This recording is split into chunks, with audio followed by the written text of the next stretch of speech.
Como é a sua relação com o presidente Lula? Você tem uma relação com ele? Você se conversa de vez em quando? Eu conheci o presidente Lula quando pouco antes de declarar o meu apoio, que foi antes do primeiro turno. Agora? Nessa eleição? Ano agora? passado. Eu nunca tinha é? estado com ele. Gente, eu tô na política faz 4 anos. É que você é tão antiga na política. É que as pessoas acham que eu tô aqui, ó. Ela acabou de começar o segundo mandato, tá, gente? Tem alguns comentários nas redes sociais que é: onde você estava na época do mensalão? Aí eu respondo: na 3ª série do ensino fundamental. E não sei, eu sou nova na política. Foi quando eu tive a oportunidade de conhecer o presidente Lula. Estive com ele rapidamente em outros eventos, fui na comitiva que foi à China e, obviamente, sei que ele carrega uma missão gigantesca de reconstruir esse Brasil. Não, eu estou querendo saber menos do seu ponto de vista superestrutural, mais do seu ponto de vista humano. Na linha da pergunta do Reinaldo. Tem uma coisa que me marcou. Como é que foi a relação de vocês? Eu te conheci, como é que foi? Foi eu não muito sabia legal. desse seu talento. Você não sabia? A coisa que mais me marcou, e isso eu não tinha falado, enfim, no contexto público, mas para amigos, que foi: eu passei 4 anos me doendo com gente que não sabe como a vida é. Diploma de realidade. A direita e a esquerda. Então, eu estive muito à frente da negociação do novo Fundeb, que é o Fundo de Financiamento da Educação Básica. E quando eu estava conversando com representantes do governo Bolsonaro, era coisas do tipo: não, a gente vai criar esse voucher para o passeador de cachorro. E eu assim, passeador de cachorro? Isso não faz sentido nem na missionária, imagina no sertão da Bahia, sabe onde minha mãe cresceu. É muito duro dialogar com gente que não tem ideia da merda que tá falando. Que nunca pegou uma fila num posto de saúde, que nunca entrou numa escola pública. E quando a gente fala de pessoas mais à esquerda no Twitter, é a mesma coisa. As pessoas não sabem o que é o mundo de verdade. Então, na conversa com o presidente Lula, obviamente que eu esperava isso, porque passou fome, sabe? Viveu a vida como ela é, nos seus piores e melhores aspectos. Essa foi a coisa que mais ficou, assim. E você gostou, ele entendeu a vida real, ele entende a vida real. Não, absurdamente. Eu estava conversando com alguém que sabe como a vida é, que se dói com a dor das pessoas. Então, faz falta político que tenha sentimento, que conheça as coisas, tenha empatia. Então, assim, desde quando falava da fome no Brasil, quem passou fome, ou quem chegou perto dela, não trata a fome como um número que você fica disputando, como o governo Bolsonaro falava: não tem 30 milhões de pessoas passando fome. Era um dado do próprio governo.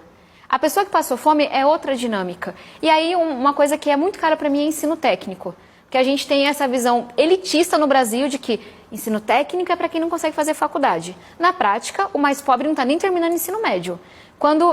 Aí é uma coisa mega técnica, mas eu tenho um projeto que está no Senado, que eu luto por ele há um tempão, que é para a gente quebrar essa hierarquia. Começar a falar de blocos de conhecimento que você pode somar, falar de certificações de conhecimento ao invés de diploma. É um debate desse aprendizado ao longo da vida. Professora, ficou muito abstrato isso, daqui a pouco você daqui explica. a pouco a gente fala. Tá. Mas enfim, e eu fui levar esse tema na conversa com o presidente Lula. Olha, eu acho que ensino técnico é uma coisa que o Brasil errou muito no passado de não ter investido. De cada 10 jovens aqui, 1 faz técnico. Na Europa é pelo menos 5. E aí ele trouxe a experiência dele de alguém que fez ensino técnico. Então, assim, eu vou acabar por aqui. É isso. Faz muita diferença políticos com diploma de realidade. E eu saí dessa conversa, que foi antes do primeiro turno, assim, não é à toa que ele é quem é. Ele sabe como é a vida. E a gente ficar sendo governado por gente que não sabe como é a vida é extremamente perigoso. Eu gostei dessa menina, porque eu vivo falando meu diploma do Senai. E ela me deu um diploma agora que isso vale uma coisa. Ela falou assim: Lula tem diploma de realidade. É isso. Que foi o que ele fez? Meu sonho era saber imitar. O meu eu já era falei. saber astrofísica. Não, Acho que o meu é mais difícil. Sabe aquela coisa? Se você pudesse saber uma coisa que você não sabe fazer, eu sempre falo cantar e imitar. Mas eu não sei. A imitar deve ser mais fácil que a astrofísica. Com certeza. Mas isso que ela aponta do Lula é espetacular, porque na quinta-feira esse programa está indo ao ar nesta segunda-feira. Na quinta-feira, que ele foi à Fiesp, assim, eu fiquei fascinado com aquele discurso, porque, de fato, havia acontecido um monte de coisa horrível. O Centrão havia preparado um monte de coisa horrível. Né? Da questão da demarcação, do marco É uma tragédia. Da demarcação. Quarta-feira. O ataque à Mata Atlântica, um negócio... Só assim, na quarta-feira, aprovaram projetos para esvaziar o Ministério do Meio Ambiente, para esvaziar o Ministério dos Povos Indígenas, para deixar que o Congresso possa opinar sobre demarcação. Isso. E também para permitir o desmatamento na Mata Atlântica. O ataque à Mata Atlântica assim, é um ataque criminoso, o que foi aprovado ali, e acho até inconstitucional. Acho inconstitucional. Depois vão reclamar que o Supremo se mete em tudo. O Supremo se mete em tudo. E claro que os jornais refletiam isso. Eu mesmo tinha escrito naquele dia, eu disse, olha, tudo bem, viva o arcabouço, o Lira ajudou, mas olha isso aqui, né? E aí o Lula, e é isso que é o grande político. É claro que ele sabe o que aconteceu, é claro que o partido dele tem que tomar providência, é claro que vocês têm que tomar providência, mas a hora que ele vai falar, ele diz o quê? Eu preciso governar com o Congresso. Em vez de aumentar a crise, ele vai e tenta diminuir a crise e tenta dialogar. Isso é política de quem conhece a vida real. Porque mesmo sabe que o povo tem pressa. A diversidade é gigantesca. Total. E quando eu falo de diploma de realidade, acho que é importante reconhecer que você pode ter políticos de direita e esquerda com diploma de realidade. Não é uma coisa exclusiva do nosso campo. Mas quem tem diploma de realidade tem pressa.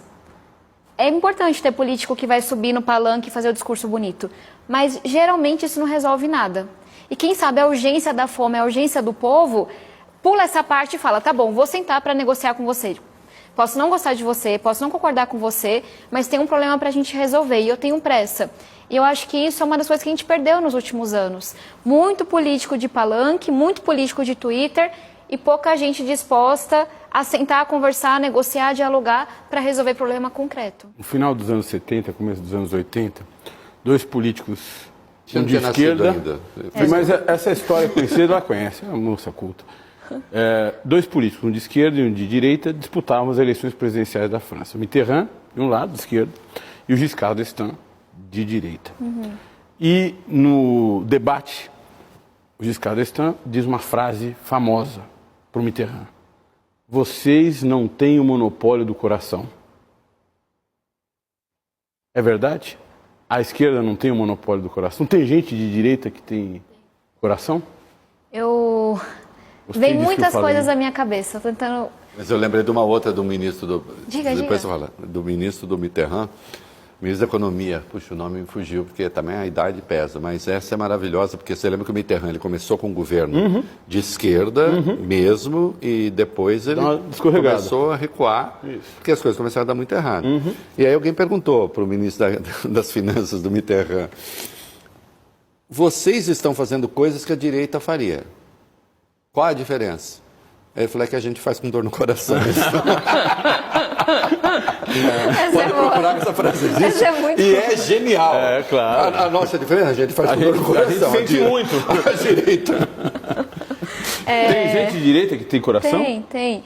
E eu acho que a gente erra muito quando a gente demoniza alguém só porque ela pensa diferente da gente.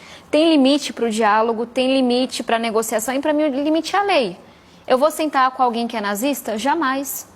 Jamais. Eu vou sentar com alguém que é deliberadamente transfóbico e é violento contra pessoas trans? Não vou. Transfobia é crime nesse país. Sabe, direitos humanos para mim são inegociáveis. Agora, isso não pode me impedir de sentar com uma pessoa que tem uma visão diferente econômica, que pode até ter uma visão diferente sobre o que é o machismo, como que ele deveria ser enfrentado, porque a gente vai se recusando a conversar com quem pensa diferente. E a gente vai se colocando nesse pedestal e vai se afastando da maioria das pessoas. Tem uma coisa que me marcou muito. Eu cresci numa comunidade super conservadora. Eu fui coroinha acólita do coral da infância missionária, que vocês puderem imaginar, ministra da Eucaristia. Venho de uma família nordestina que é mais conservadora, quando eu falo da minha família estendida. E foi na faculdade que eu vim entender o que era o racismo. E qual deveria ser meu papel enquanto pessoa branca? Que eu vim entender o que era a luta contra o machismo, o feminismo. E eu lembro a primeira vez que eu voltei para casa de férias, pé na porta. Assim, a pessoa fazia uma piada e eu, você está sendo racista, gordofóbico, preconceituoso, nananã. Porque eu tava com aquele conhecimento todo novo. E as pessoas estavam putas comigo. E chegou um amigo meu de um tempão da comunidade e falou, olha, Harvard fez uma lavagem cerebral na Tabata. Não é a mesma pessoa. E eu brinco assim, como playboy da favela, a última coisa que você quer é não pertencer mais. Eu nunca fui uma pessoa típica da periferia, eu sou branca, eu tive várias oportunidades. Da mesma forma que eu nunca fui a pessoa típica de Harvard, eu estava na faculdade trabalhando de babá. E eu falei, caraca, eu tô sendo muito arrogante. E aí foi um processo para como é que eu não abro mão dos meus valores, mas eu converso com as pessoas, eu não me coloco num pedestal.